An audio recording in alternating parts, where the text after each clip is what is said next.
Janata party పైన comment కానీ, అదేవిధంగా బండి సంజయ్ గారు కేంద్ర మంత్రి ఆయన పైన కామెంట్ కానీ చాలా ఎక్కువనే ఈ బీఆర్ఎస్ నేతలు, ఇప్పుడు కాంగ్రెస్ నేతలు స్టార్ట్ చేసినారు.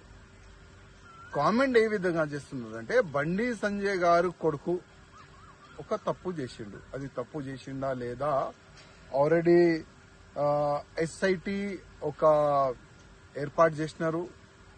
ఈ ఎస్ఐటి పెట్టిన తర్వాత ఎంక్వైరీలో అసలు వాస్తవం ఏంది అది మొత్తం బయటికి వచ్చేస్తుంది. కానీ ఇంకా ఎంక్వైరీ కూడా స్టార్ట్ కాలేదు.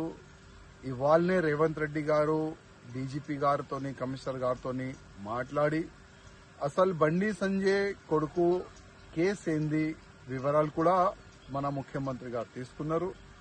ముఖ్యమంత్రి గారు అడిగినారు కూడా, బండి సంజయ్ కొడుకు పైన కంప్లైంట్ చేసి చాలా రోజైంది, ఎందుకు యాక్షన్ తీసుకోలేదని ముఖ్యమంత్రి గారు కూడా అడిగినారు. పోక్సో కేసు కింద బండి సంజయ్ గారి కొడుకు పైన కేసు అయింది. అసలు ఇది కుట్రనా లేక వాస్తవం ఇది కేసు అయిందా, ఇది తప్పు జరిగిందా, ఈ ఎస్ఐటిఓలు మొత్తం ఎంక్వైరీ చేసి రిపోర్ట్ అయితే పెడతారు.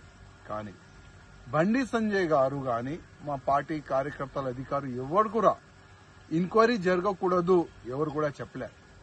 బండి సంజయ్ గారు ముందు నుంచి చెప్తున్నారు, ఒకవేళ నా కొడుకు కూడా తప్పు చేస్తే ఎంక్వైరీ చెయ్యండి, వేరేకి శిక్ష ఏ విధంగా ఇస్తారు నా కొడుకు కూడా ఆ శిక్ష వేయండి, మేము రెడీ అని బండి సంజయ్ గారు ముందు నుంచి ఈ మాట చెప్తున్నారు.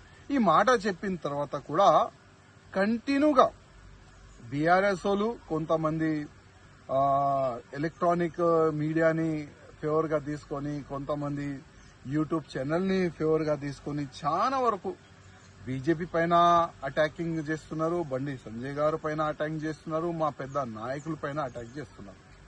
చేయని వాళ్ళ అలవాటు. కానీ 29 ఇంటర్మీడియట్ మన విద్యార్థులు, అది కూడా వాళ్ళు మేనర్ ఉండే చనిపోయినారు ఇదే బీఆర్ఎస్ సమయంలో. అప్పుడు ఇదే రిజైన్ గురించి అంశము ఎవరు కూడా లేపట్లే. అప్పుడు ఎవరు కూడా దీనిపైన మాట్లాడలే. ఎంతో మంది విద్యార్థులు చనిపోయినారు. అదేవిధంగా జూబ్లీ హిల్స్ లో ఒక ఎంఐఎం నేత కొడుకు రేప్ కేసులో కూడా ఇన్వాల్వ్ అయినారు. మళ్ళా దానికి పెద్ద పెద్ద నేతలు కూడా సపోర్ట్ చేసినారు. అప్పుడు కూడా రిజైన్ గురించి ఎవరు కూడా మాట్లాడలే. కానీ ఇవాళ బండి సంజయ్ గారు రిజైన్ ఇవ్వాలని ఒక అంశం లేబడుతున్నారు. రిజైన్ ఎందుకు ఇవ్వాలి? బండి సంజయ్ గారు ఒకవేళ ఎంక్వైరీ జరగకూడదు, నా కొడుకు అమాయకుడు చెప్తే ఆ విధంగా మీరు డిమాండ్ చేయొచ్చు. కానీ బండి సంజయ్ గారు ఒక కార్పొరేటర్ గా ఒక ఎంపీ అయినారు, ఒక ఎంపీగా ఒక కేంద్ర మంత్రి అయినంటే ఎంత కష్టపడి అక్కడ వరకు అయినా పోయినారు. ఒకసారి ఆలోచన చేయాలి రిజైన్ అడిగేవాళ్ళు. కానీ మీకు రాజకీయం ముఖ్యం,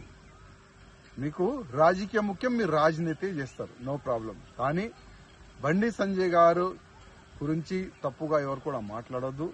ఎంక్వైరీ జరుగుతుంది, పక్కా ఎంక్వైరీ జరగాలి. ఒకవేళ బండి సంజయ్ గారు కొడుకు తప్పు చేస్తే శిక్ష కూడా తప్పు 100% ఉంటుంది.